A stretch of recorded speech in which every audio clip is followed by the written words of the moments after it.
გამარჯობა. დღეს გაჩვენებ და მოგიყვებით, როგორ მუშაობს კლასიკური 5-წუთიანი ძრავის გამოსაერცხი სითხე და ასევე კლასიკად ქცეული ML202, ეგრეთ წოდებული დეკოქსიზატორი. ამაში დაგვეხმარება Volkswagen Tiguan 2.0 ძრავით. პირველ რიგში უნდა შევამოწმოთ ცილინდრ თგუშისა და წვის კამერის მდგომარეობა. ხსნით დეკორატიულ საფარსა და ანთების კოჭებს. ანთების სანთლების მოხსნამდე ვერავთ მათ ჭრილებში ჰაერს, რომ ძრავში მტვერი და ჭუჭყი არ შევიდეს. ამის შემდეგ ვზომავთ კომპრესიას. პირველ ცილინდრში 11.2 ბარი. მეორეში 11.3. მესამეში 11.5. ხოლო მეოთხეში 12.2.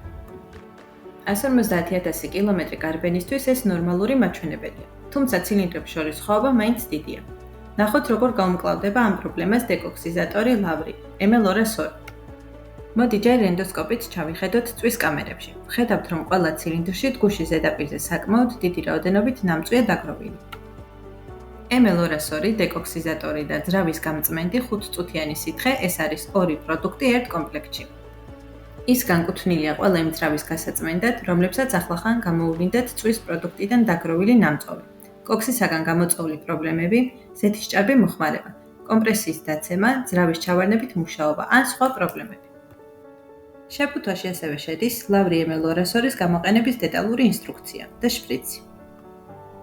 შემდეგ ვიმოქმედებთ ინსტრუქციის მიხედვით. ვანაწილებთ დეკოქსიზატორს თანაბრად ყველა ცილინდრში და ვტოვებთ 12 საათით.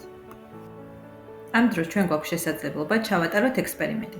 ავიღოთ ძრავის ზეთი, 5-წუთიანი გამწმენდი სითხე და ML202 დეკოქსიზატორი. შევურიოთ საჭირო პროპორციებით, ჩაუშვათ შიგნით რეზინის შუასადების ელემენტები და ძრავის ზეთის ზავზის შეღებილი ფრაგმენტი. გავაცხელებთ და ვადუღებთ 5 წუთის განმავლობაში.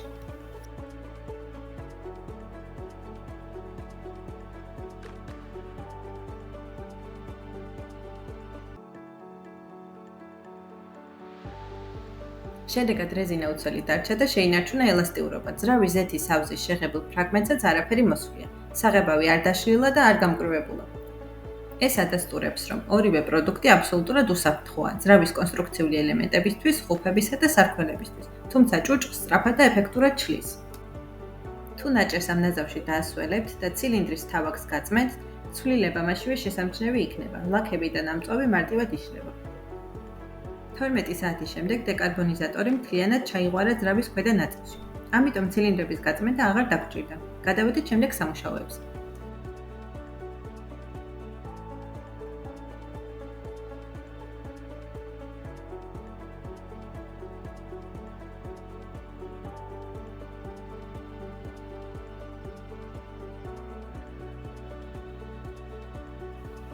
შემდეგი ეტაპი ძრავის გაწმენდის 5-წუთიანი სითხის გამოყენება. ცოტა გავათბეთ ძრავი, ჩავასხით გამწმენდი სითხე და ძრავი დავყოფეთ. 5-წუთიანი მუშაობის შემდეგ ჩამოვასხამთ ძველ ზეთს. თუ ამის საჭიროება იქნება, ვცვლით ზეთის ზავზის ხუბს, ვაყენებთ ახალ ფილტრს და ვასხავთ ახალ ზეთს. ამის შემდეგ ავტომანქანას გადავცემთ ფლობელს.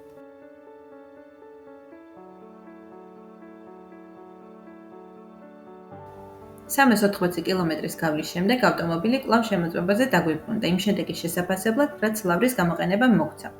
ამჯერად ისევ ხსნით ანთების კოჭებსა და სანთლებს და ვიწყებთ კომპრესიის გაზომვას ცილინდრებში.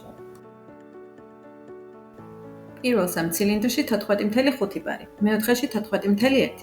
ეს შესანიშნავი შედეგია.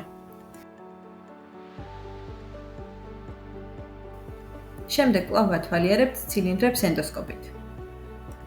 მიუხედავად იმისა, რომ თგუშის ზედაპირები მთლად ახალივით არ გამოიყურება, წვის კამერაში ნამწვავი თითქმის აღარ არის. ეს ნიშნავს, რომ ძრავი ახლა უფრო ეფექტურად და სტაბილურად გააგრძელებს მუშაობას. ავტომობილს კვლავ ვაწყობთ და ვუსურვებთ მფლობელს წარმატებულ მგზავრობას. კითხვების შემთხვევაში მოგწერეთ კომენტარებში ან გვეწვიეთ ჩვენ სერვის ცენტრში, აკაკი ბელიაშვილი 179 ნომერში.